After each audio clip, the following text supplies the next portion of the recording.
I'm feeling high.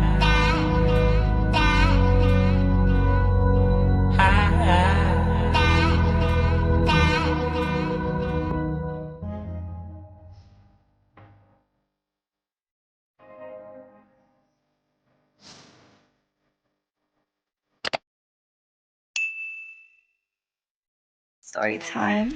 When I fell asleep behind the wheel, my car literally shut off in the middle of the road at like 2 in the morning.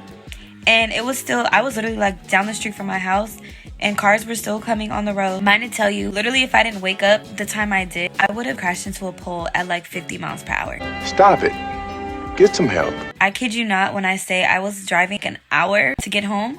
I was falling asleep the whole entire hour driving. Bye, have a great time. Bro. But sometimes, like, when you're asleep, like you're really tired, you just want to get home. Like, I was so close to home. I was not even 5 minutes from my house. And come to find out, so as I crashed into the divider, the side divider, the bumps woke me up because my car was going over the bumps on the island area. And so it was like, boop, boop, boop, boop, boop, boop. What the fuck? I'm like, oh my gosh. So instantly my tire just pops.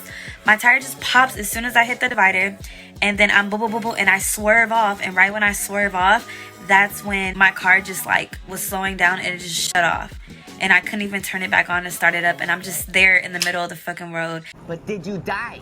And now I'm awake now. Woke up now. I'm not asleep no more now. I'm not sleepy no more now. So I finally wake up. And then I'm like just delirious. I'm like, what the hell, bro? Like, I could have just died. Like, I could have just lost my life. I'm like putting my thought process together. I'm trying to like understand what the hell just happened to me. This guy who happened to be a security guard literally crashed like right in front of an apartment building or something like that. So basically he comes down and he says, oh my God, are you okay? Are you okay? Like, is everything all right? And I'm like, yeah, I'm fine. You're not really fine, but you just can't get into it because they would never understand. He helped me push my car to the side. So like I just steered it and then we moved it over on the side of the road because my car it's a 2-lane. It was 2 lanes. And then my car was literally like right there in the middle of the 2 lanes. So it was like cars literally couldn't even, but luckily it was super late at night. It was like 2 in the morning or something like that, 1, 2 in the morning. So the street wasn't busy, but it was just so scary. And I was just so scared for my life. Like I literally felt like I could have died. Dead ass. But like my body was just so in shock. I do not wish that on anyone. I'd say like one of the worst pains is just stomach virus or something like that, or food poisoning. And then accidents, man. Like accidents are so scary. I've only been in like minor accidents, but that one where I literally crashed my car and fell asleep behind the wheel, that thing is no joke. Like sleeping behind the wheel is worse than being intoxicated behind the wheel. Okay, you can be high, you can have a couple drinks and you'll be okay driving. Being sleepy, and dude, like your body will shut down. I think I was up for like a day. I think I've been up for like 24 hours. So like my body was like shutting down on me and I just couldn't take it anymore. I said, you know what? But from that, I learned so much. Like, I have a brand new car now. I got rid of that car. I actually sold it to my old landlord down in LA. Thankfully, I had to get rid of that car, you guys, because I felt like I lost value in it. And it just no longer gave me that. You know, it was my second car out of high school. I was over it. Like, I put over 100,000 miles on the car. I drove it like crazy all throughout college. I was very grateful for the car. I took care of it. But like, I was 6 years in on that car. 6 years I had the car.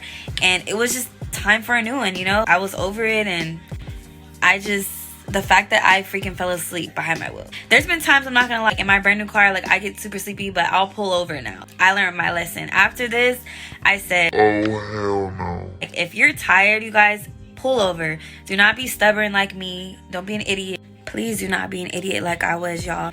I so regret that night. And it's crazy because I had opportunities where I could have pulled over. I had to call my grandma. I'm literally down the street from the house. I'm literally not even 5 minutes. And I'm like, man, I crashed my car. You have to come pick me up. You have to come get me. They have to tow my car. So they towed my car to my house. Then the next day I had to go take it to the Wheel Works, which is like 10 minutes from my house. And basically they fixed it. I think like the battery and the alternator was up. It was like a few other things. It was like almost $1,000 for a 2010 Civic. It was just ridiculous. And I was like, you know what? Like, this is just so much money. So we got it fixed, and then I eventually just got a brand new car last year. And that's a whole other story I have to talk to you guys about my car currently that I have. Oof, that's something else. Anyways, that's the end of this video. I love y'all. Be on the lookout for the next post.